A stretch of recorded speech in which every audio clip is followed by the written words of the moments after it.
Welcome back, guys. Welcome back you to the channel The Voice Box, and sorry for a little bit delay. So today we are going to finish the leftover part of the second book, that is Statistics for Economics for class 11 by VK Hori and TR Jain. And in the last video we have seen till weighted and combined mean, and today we will be starting with the central tendencies of median and mode. Okay, so let's start without waste of time. So median, ठीक है, या individual and discrete series, the formula is same, that is n plus 1 upon 2th item, यानी जो भी nth item होगा उसमें half जोड़ना है, वही हो जाएगा तुम्हारा मीडियन क्लास उस पर्टिकुलर सीरीज़ के लिए। देखते हैं एक क्वेश्चन दिया गया है कि following series shows marks in statistics of 9 students in class 11, find the median marks. चलिए देखते हैं इसका सोल्यूशन। सबसे पहले यहाँ पे क्या किया गया है, इसको एक सीरियल नंबर पे, मतलब असेंडिंग ऑर्डर पे अरेंज किया गया है। आप चाहे तो इसको डिसेंडिंग ऑर्डर पे भी अरेंज कर सकते हैं। तो n is equals to your 9, क्योंकि पहले ही बोला गया n means number of items in that series. ठीक है, यहाँ पे कहीं पे भी आप n देखना, n का मतलब क्या है, number of items in the series. तो ये जो आपका गिवन मार्क्स था 9 स्टूडेंट्स का मार्क्स है, इसको क्या किया गया है, असेंडिंग ऑर्डर में अरेंज किया गया है। If you want you can arrange in descending order also. तो as per formula m is equals to size of n plus 1 upon 2 item. तो your n is 9 plus 1 upon 2, that is 10/2 the size of fifth item. तो यहाँ पे fifth item क्या था आपका 18, यहाँ पे आप देख सकते हो फिफ्थ आइटम 18। ओके, ना let's move towards the continuous series. Continuous series में क्या होता है, यहाँ पे आपका क्यूमुलेटिव फ्रीक्वेंसी आ जाता है। क्यूमुलेटिव फ्रीक्वेंसी हमेशा याद रखिएगा कि जब भी आपका क्या कहते हैं कंटिन्यूअस सीरीज होगा, मतलब लोअर लिमिट अपर लिमिट होगा, तभी एकमात्र CF आएगा। या पे जो I है ये आपका क्लास इंटरवल रिप्रेजेंट कर रहा है। तो formula is your L means lower limit plus n/2 minus CF upon F into I। देखते हैं इस एग्जाम्पल के साथ, ये आपका एक क्वेश्चन है। चलिए देखते हैं। तो summation F is equals to n, that is equals to your 100। तो m is equals to size of n/2। यहाँ पे देखो जो कंटिन्यूअस सीरीज होता है वहाँ पे तुम्हारा क्या कहते हैं n+1 नहीं होता है, वहाँ पे डायरेक्ट n/2 होता है। तो 100/2 तो 50th item is your, the median class is now 20 to 25। तो आपका जो 50th आइटम है, यहाँ पे आप थोड़ा बैक जाके देख सकते हैं क्या है, वो कौन सी सीरीज़ में लाई कर रहा है, 20 to 25 के बीच में। तो as per formula your lower limit is 20, n/2 is your given as it is 100/2 minus CF आपका यहाँ पे देख सकते हैं कि पिछले उसमें कैलकुलेटेड है। ठीक है, क्यूमुलेटिव फ्रीक्वेंसी ऑल्सो। तो उसमें 50th ऑब्जर्वेशन के तहत ये क्या है आपका 30/25 इंटू 5। तो यहाँ पे आप देख सकते हो सबसे पहले ये 100/2 कट के 50 हो जाएगा। तो फिर आपका as per board mass formula पहले डिवीजन कर लिए और फिर मल्टीप्लिकेशन कर दीजिएगा। 5 और 25 कट किए 1/5 हो गया। तो 20 प्लस यहाँ पे आपका 50 minus 30/5 and then you will end it up with 24। Okay, moving towards mode. So mode is equals to your L plus, यहाँ पे L मतलब क्या है, वही से लोअर लिमिट। यहाँ पे F1 F0 2F1 minus F0 into मतलब माइनस F2 इंटू I। यहाँ पे देखो F1 क्या रिप्रेजेंट कर रहा है, frequency of that model class. ठीक है, जो भी सीरीज़ का फ्रीक्वेंसी है, यहाँ पे हम इसको क्या ले रहे हैं F1।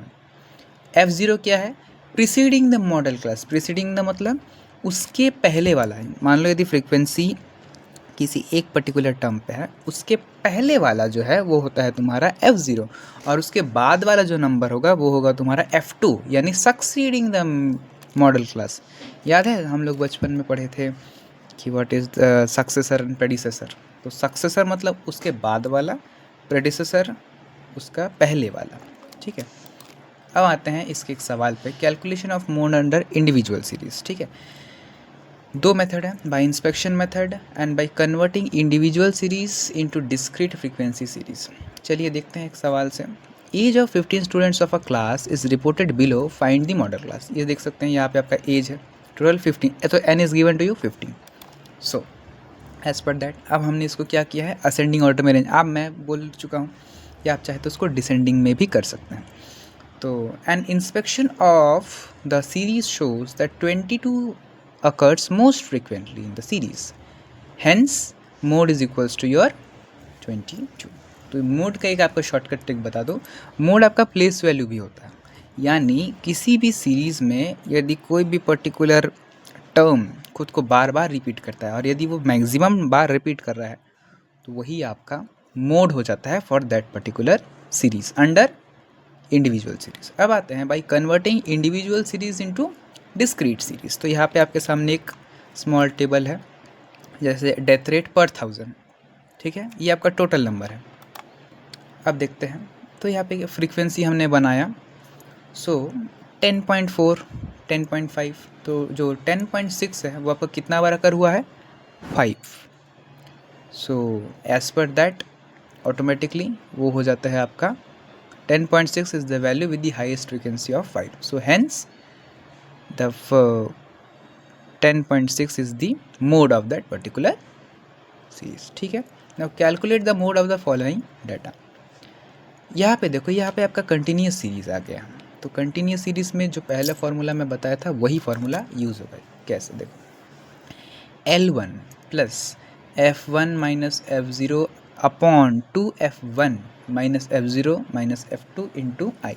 देखो class interval 0 to 10, 10 to 20, 20 to 30, 30 to 40, 40 to 50। अब देखो यहाँ पे एक चीज़, यदि मान लो सीरीज़ ऐसा होता 0 to 9, उसका 10 to 19, तो यहाँ पे क्या करना पड़ता हमको, that is your inclusive series. हमको उसको एक्सक्लूसिव सीरीज़ में बनाना पड़ता by adding and subtracting 0.5 from the upper limit and lower limit, ठीक है।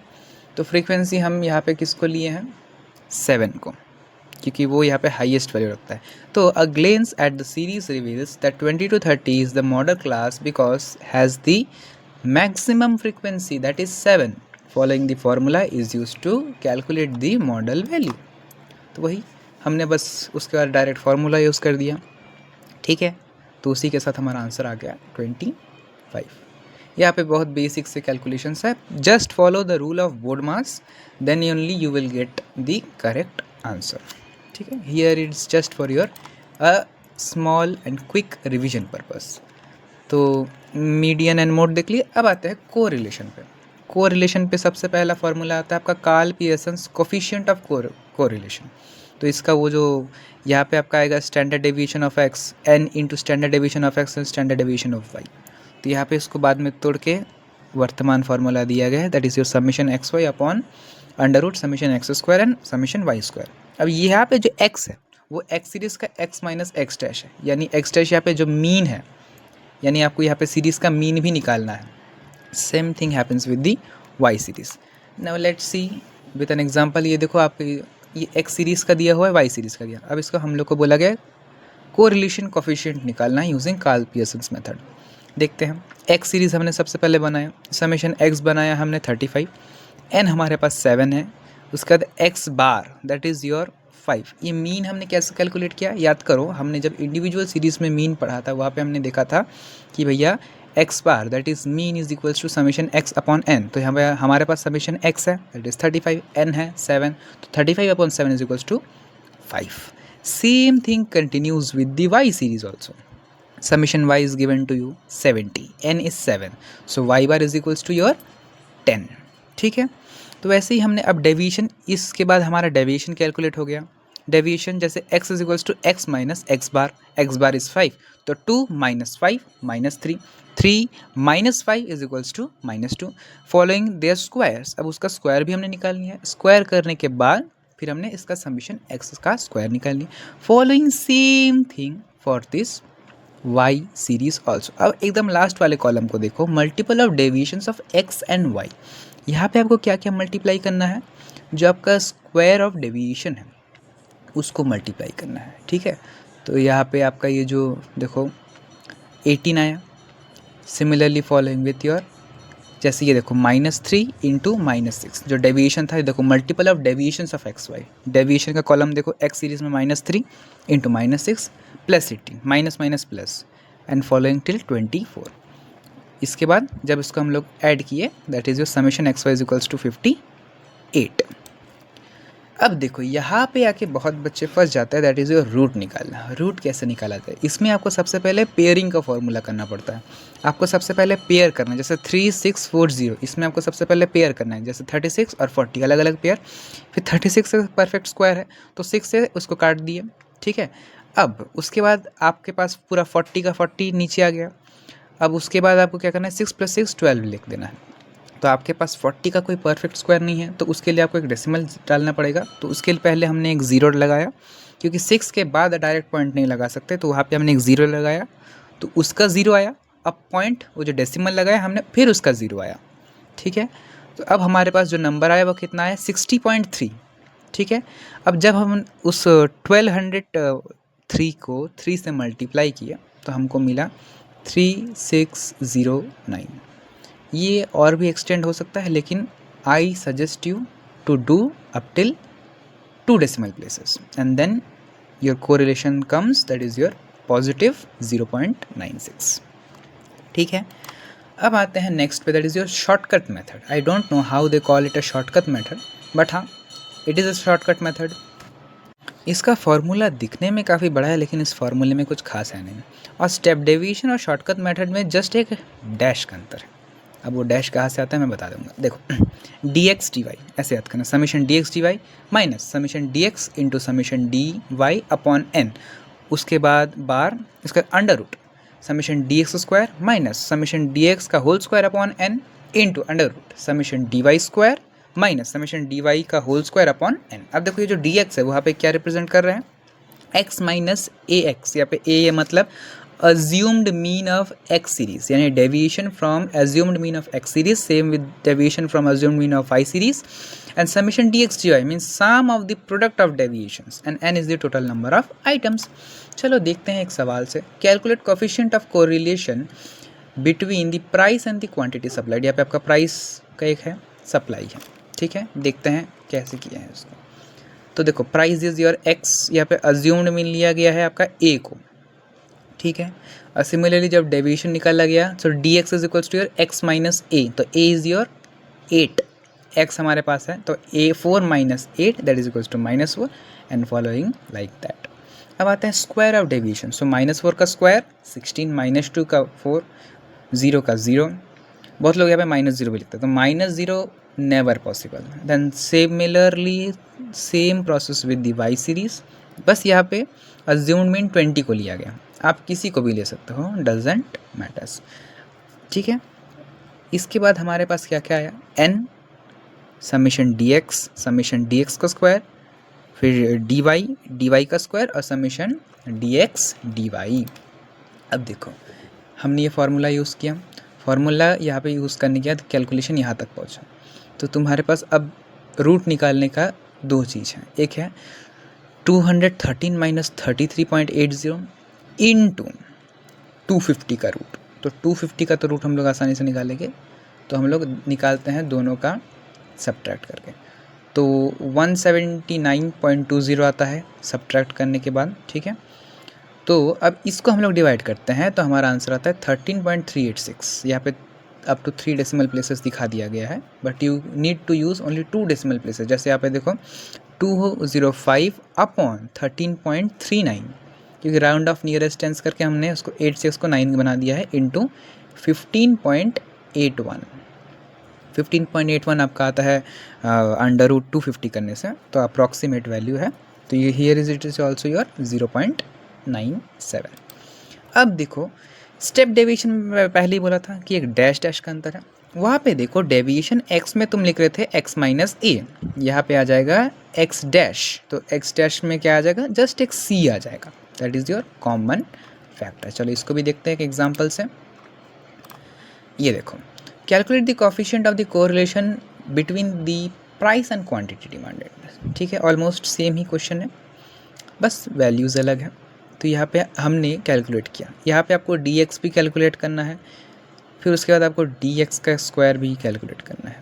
अब देखो यहाँ पे ये देखो सेकंड कॉलम में आपको डी एक्स कैलकुलेट होता दिख रहा है, लेकिन फोर्थ कॉलम में आपको दिख रहा होगा कि डी एक्स डैश का स्क्वायर कैलकुलेट हो रहा है, तो ये जो डी एक्स डैश है वो अलग है। अब ये देखो जो C1 इज इक्वल्स टू 5 लिखा हुआ है वहाँ पे आपका क्या हो रहा है, वहाँ पे आपका डी एक्स डैश का वैल्यू आया है। जैसे -10/5 इज इक्वल्स टू -2, तो वो आपका डी एक्स डैश है। तो ये जो आपका थर्ड कॉलम है जहाँ पे आपका समीशन डी एक्स डैश है, वो है आपका समीशन डी एक्स का कॉलम। फिर उसी का स्क्वायर किया तो हमको मिल गया summation D x square. Same thing repeating with y series. Assumed mean कोई ज़रूरत नहीं है कि बुक में जो दिया है या आप सॉल्यूशन जो कर रहे हो उसी को लो, आपको जो भी फेमिलियर लगे, आप चाहे तो 25 भी ले सकते हो, 10, 15 कुछ भी ले सकते हो, as per the given in the series. ठीक है, अब डी एक्स डैश और डी वाई डैश, तो डैश आएगा तो जस्ट एक सी आ जाएगा। ठीक है, और ये सी क्या रिप्रेजेंट कर रहा है, कॉमन फैक्टर। तो ending up with this formula कि summation D x dash D Y dash minus summation D x dash into summation D Y dash upon N upon under root summation D x dash का whole square into summation D x dash का whole square upon N into under root summation D Y dash का square minus summation D Y का whole square upon n. तो getting it 10 minus 0/5 upon ये बड़ा वाला upon under root 10 minus 0/5 into under root 10 minus under root 0/5। तो your answer ends with -1। हमेशा देखना correlation में साइन लगाना ज़रूरी है, इट इज़ इम्पोर्टेंट। अब आते हैं स्पीयर्समैन रैंक कोरिलेशन कोफिशिएंट पे। यहाँ ये सिचुएशन जब आपको रैंक देना रहता है, ठीक है, सीरीज़ में जब आपको रैंक देना रहता है, तो अब तक हम लोग सिर्फ कोरिलेशन का कोफिशिएंट निकाल रहे थे, लेकिन अब हमको रैंक भी निकालना है। ठीक है, यहाँ पे डी क्या रिप्रेजेंट करता है, रैंक डिफरेंसेस। देखते हैं कैसे। तो ये देखो, मान लो यहाँ पे एक फैंसी ड्रेस कंपटीशन हुआ है, ऐसा ही कुछ, या फिर कोई भी एक कंपटीशन हुआ है, तो इसमें 2 पर्टिकुलर जज हैं। ठीक है, 10 पार्टिसिपेंट्स है, तो जज एक्स ने एक बच्चे को इतना इतना नंबर दिया है और जज वाई ने ऐसा ऐसा मार्क्स दिया है अपनी मर्जी अनुसार। हमको कैलकुलेट करना है इसका रैंक कोरिलेशन ऑफ कोएफिशिएंट। तो जज 1, ठीक है, उनको देते हैं रैंक 1 और जज 2 को देते हैं रैंक 2। डी हमने क्या देखा था, रैंक डिफरेंसेस। तो 1 minus 10 is equals to -9 following till 10 minus 3। तो एन कितना है, 10, क्योंकि टोटल 10 बच्चों का रैंकिंग चल रहा है। तो अब डी इंटू डी, यहाँ पे डी इंटू डी मतलब डी का होल स्क्वायर।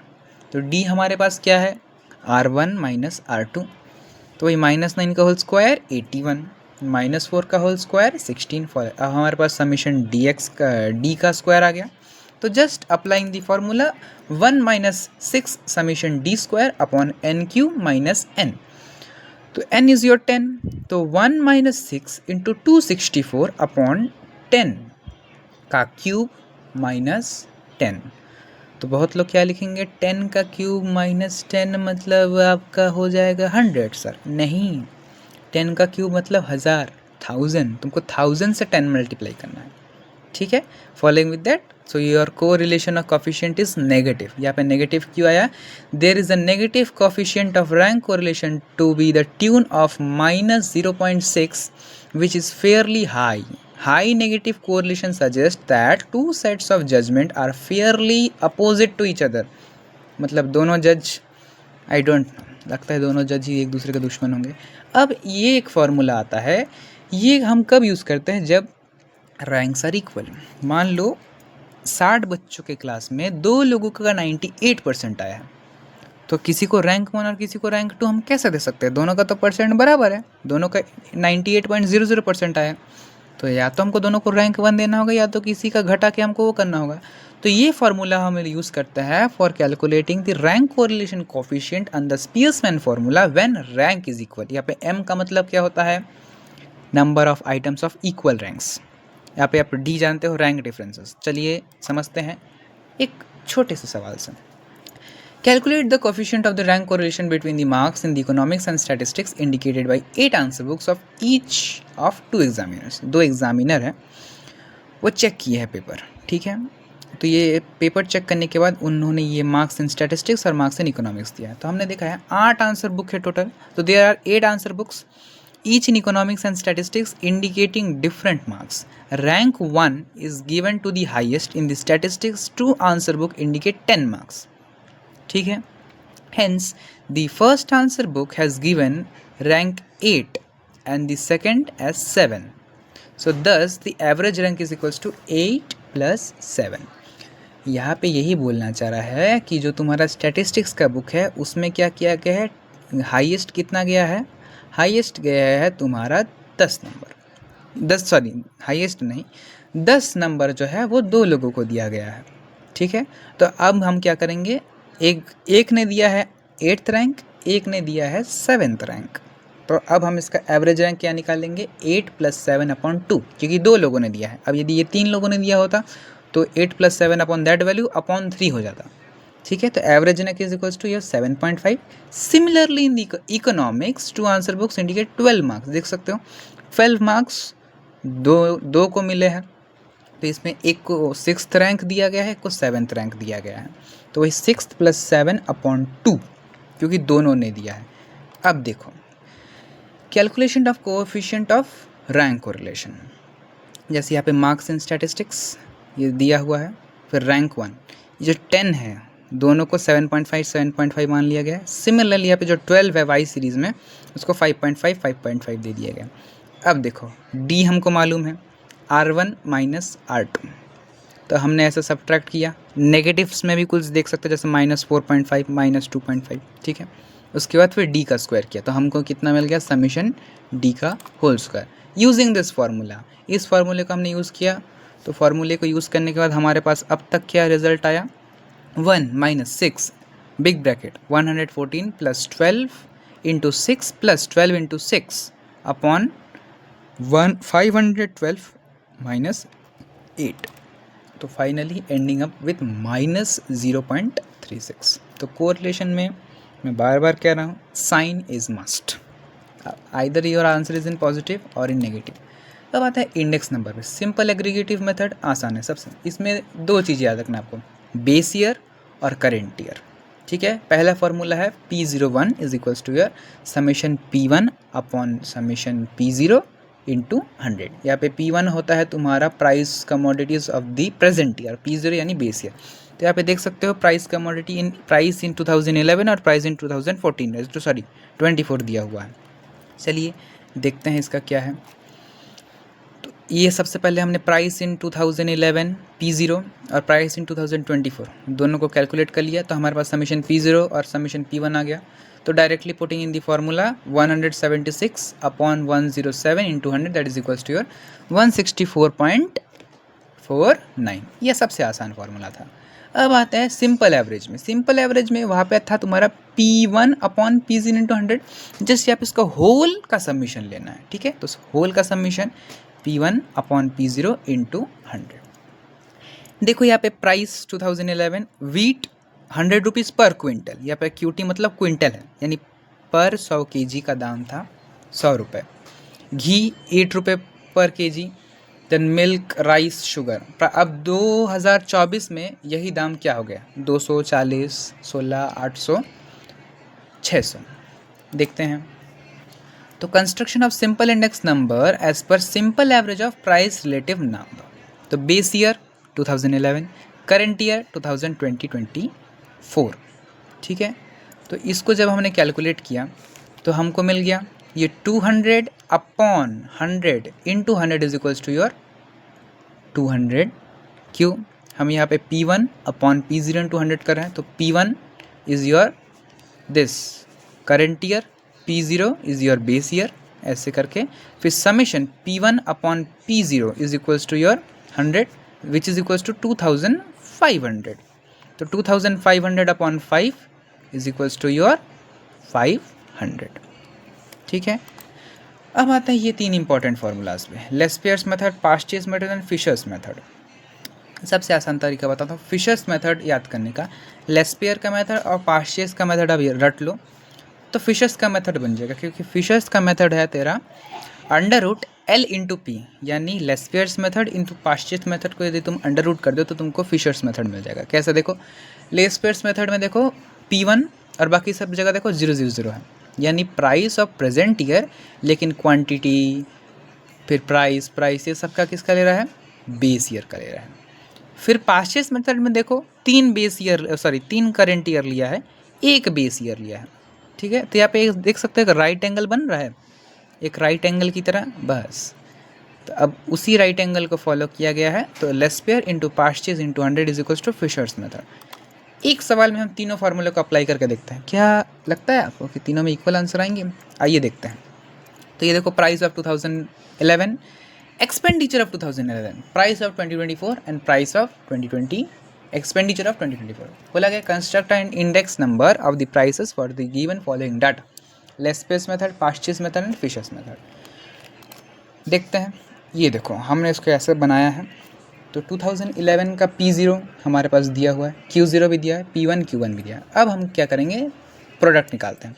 पहले P0 Q0, फिर P1 Q1, फिर P0 Q1 और P1 Q1, फिर सबका समेशन निकाल लिए। ठीक है।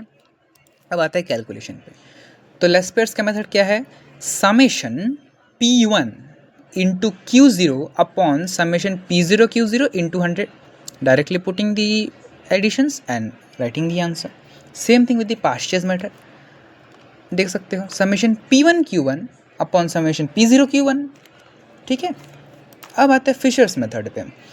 बस यहाँ पे क्या कर दिया गया, लेस्पेयर्स मेथड और फिशर्स मेथड। बहुत लोग बोलेंगे कि सर तो फिर डायरेक्टली हम लोग ये कर सकते हैं कि पास्चेस मेथड का आउटकम और लेस्पेयर्स मेथड का आउटकम दोनों को मल्टीप्लाई कर कंट्रीब्यूट कर देता है। नहीं, तब फार्मूला गलत हो जाएगा। ठीक है। इसमें देखो P1 Q1 same thing, 327 upon 298 into 300 upon 278 into 100, वही सेम चीज़ करना है एंड एंडिंग अप विथ 108.82, 82 नहीं पढ़ना है, 8। So by this we are, means I am stopping over here, and as you know, this is the final class for your the statistics, and few important formulas are given in the description link. Those who are new to the channel, please like, share and subscribe for more such videos. And if you find this video informative, please share it with your friends who are in need of this.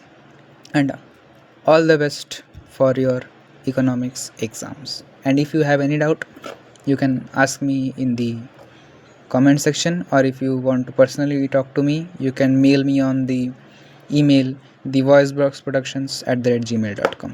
Thanks for watching the video. Thank you.